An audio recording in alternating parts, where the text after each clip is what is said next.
Adirisi ni umwana yavutse atabona se, akura uko nyine abona nyina.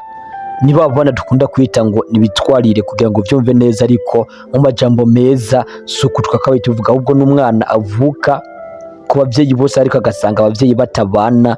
Kumbure kubera ko buri muntu wese ubona mu buzima aba afise inkuru yihishe inyuma y'ukuntu abayeho. Rero bivanye n'ukuntu ababyeyi biwe baba barabanye canke ukuntu biba vyaragenze mu mpande zitandukanye, ugasanga uyu mwana avutse atabona ababyeyi bose. Ibiro ni ibintu byaba byabaye kenshi, ugasanga umwana avuka abona nyina gusa ntabone se, canke akamwumva gusa ntamubone. Ibiro nivyo vyabaye kuri Adirisi rero ngiye kubwira inkuru yiwe ikomakomeye yamugize intwari kandi yaciye mu buzima bubi, uhereye nk'uko maze kumva ko yaciye mu kuba ari umwana utabona ababyeyi. Kandi wewe ikibazo cari cyari muhira bari bakenye, kuko biratandukanye nubwo ari abana benshi ushobora gusanga bakenye canke se bakavuka kuri ba nyina gusa batabona base, ariko abenshi ukunda gusanga nyina wiwe afise amafaranga ku buryo uyu mwana adashobora guhangayika cyangwa ngo agire ikibazo cyaricyo cyose, ugasanga n'umwana akuze neza. Ariko Adirisi wewe ntivyari uko, byari bibabaje. Ndaje kugira inkuru yewe ido nido rero kugira ngo umaze uyumve, kandi zeye neza yuko uri buzi kuyikuramo isomo rikomeye. Ubwa mbere na mbere rero welcome, reka manze nkwakire, shika urisanga waba uri mushasha canke se twamana hano. Icya mbere na mbere ni muri mushasha kanda subscribe, kuko urumva neza yuko ukwiye gukanda subscribe, kuko kuri no channel yacu ni channel tuganira ko ibintu byinshi byagufasha mu mubiri, mu mutima, mu mutwe ndetse no mu mufuko. Kuri no channel yacu kandi twafashe intego imwe duhuriye ko ari ukurondera amafaranga, kuko twasanze buri kimwe hano ku isi gisaba amafaranga, ariko dufise ivyitonderwa bitatu ntarengwa. Ntukatakaze Imana kubera amafaranga, ntugatakaze ubuzima bwawe kubera amafaranga, ntugatakaze umuryango wawe abagukikuje kubera amafaranga. Muri make, imbere yuko wiruka inyuma y'amafaranga, umanzore neza ko ibi bintu bitatu wabyitayeho, watarenze amakosa y'Imana mu kurondera amafaranga, utarenze uko umubiri wawe watekereza kumeze, cyangwa se ngo wiyononere ubuzima kubera amafaranga, cyangwa se ngo wonone umuryango wawe kubera ayo mafaranga. Nyuma y'ibiri rero maze kuronka duke tutari twishi, cyangwa se twaba twishi cyangwa twaba duke, ubona gusa bishoboka uze ufashe umuntu utitayeho ngo ninde nuko kwande akomokaye, wowe umufashe gusa kubera yuko wabonye ko akeneye ubufasha, maze numara kumufasha umusabe ko nashaka gushimira aze akorere ineza ubundi muntu, maze rero ibi bizozunguruka n'ibitagufasha bizogufashiriza. Reka nibaze kumaze gukanda subscribe. Twihuse rero Adirisi uyu mwana yaciye muri vyinshi. Adirisi yinubwa n'abandi bana bakuranye. Adirisi bivanye nuko nkuko nabikubwiye ubuzima butari bwiza, bari bakenye muhira. Hari abana bavuka ari bitwarire nkuko bivuga nkuko mubimenyeye, ariko ugasanga iwabo mama wiwe cyangwa se basekuru cyangwa mu muryango barifise, ariko Adirisi wose uko byari. Mama we yarakenye cyane ku buryo no kumugurira ibyo kwambara, ibirato yari intambara ikomeye cyane, nka umenga ni imwe ya Ukraine n'Uburusiya. Uyu mwana rero yabaye ko nabi ku buryo abagenzi be, abana bakuranye, bamusuzugura, bamutwenga, bamwinuba, badashaka kujana nawe, bamubona nka umenga n'umwanda bivanye n'ukuntu yagaragara. Adirisi rero mu buzima bukomeye, mu bibaje yagiye acamwa, yakomeje kujya umutima amenyo, yemera kwiga atwengwa, atukwa, yama mu gahuzu kamwe katabutse bamutwenga, eka ugize isoni akamutaka gahuza akakambara gaheze akagenda gusa se gatombora nyine akaba yarusudura akamugurira, ariko yari ibintu nyene vya ndego bintu bidafashe. Nibwo ubuzima yari arimo kandi bujyanye bubabaje. Abana bagenzi we rero bobo ntibareka kumutwenga, ntibareka kumubwira nabi, ntibareka kumutuka, ariko wewe akavuga ati noneho jewe nzi ico nshaka, maze agakomeza kwiberaho akiga amashuri.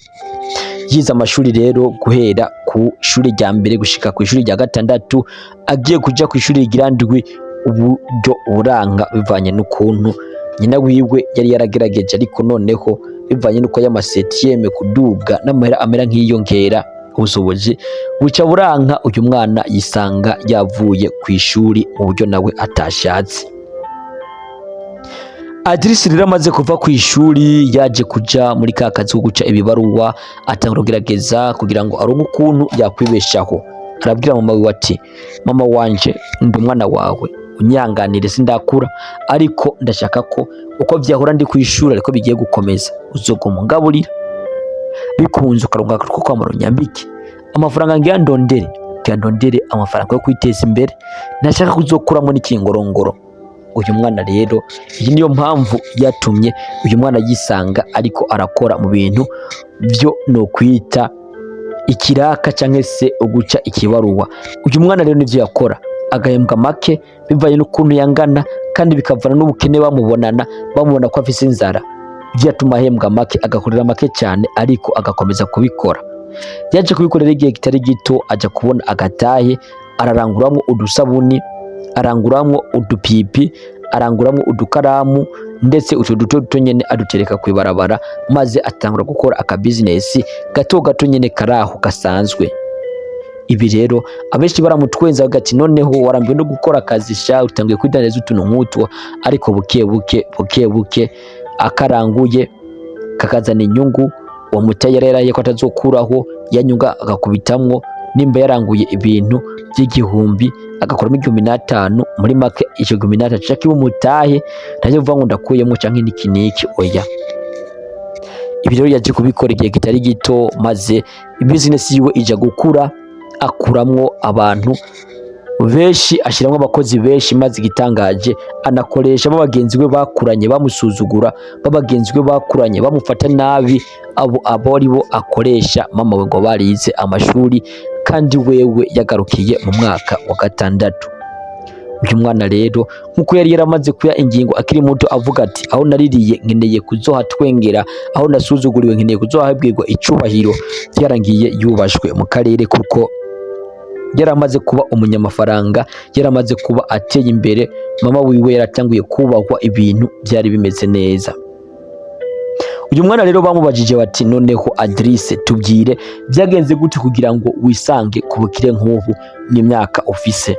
Yabari ati naciye muri vyinshi naravunitse narihanganye nigumye kujya ibiryoshe kuba ubuzima bunezereye kugira ngo ibi bintu byanye nshobore kubikora kandi ndabikore neza.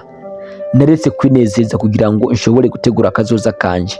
Nahuye na vyinshi binci intege ariko sinigeze nci intege. Nahuye na vyinshi bigomba kunsubiza inyuma ariko sinigeze nsubira inyuma. Eka aravuga ati noneho burya mu buzima ikintu nabonye igisabwa no gukora cyane kudashika intege no gusenga. Kuko ivyo nagiye ncamwo byose ikintu cyambaye hafi ni Imana yanje yo yakomeza kundemesha yakomeza kumba hafi yakomeza gutuma ibintu byose ndabikora neza.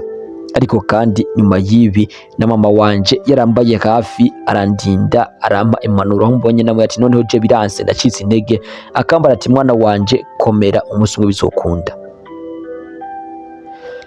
Iyi rero yari inkuru ya Adrice guhera hasi kugeza ku butunzi ingene yabugeze ko nawe rero ushobora gusanga aya masaha tuvugana uri hasi ataho urigeza ariko birashoboka yuko watera intambwe ukagerayo. Sinzi ko maze kumva karemba nkunda gushaka kuri Facebook yanje avuga ngo birakunda cyane ko hari yahinduka hano icyo usabwa ni kimwe no gutera intambwe ukagerayo. Intambwe ya mugenzi wacu Bosco ari mu Rwanda niwe yaririmbye indirimbo kandi indirimbo nziza cyane ihanura kandi imwe amajambo meza igira ati birakunda cyane yuko hariya kure hahinduka hano muri make aho wita kure ukahaba icyo bisabwa ni ikintu kimwe gusa no gutera intambwe ukahagana. Nawe rero ubwo waba urimo bwose ubuzima burimo bwose birashoboka yuko wabwikuramwo ukihindurira ubuzima ukihindurira amateka ndetse ukaba umuntu ukomakomeye. Kuko buriya saba abantu bose ajya amasaha tubona nk'ibihangange saba abantu bose tubona aya masaha babaye abakomerezwa ngo nuko babivukanya ahubwo bagerageje kubirondera.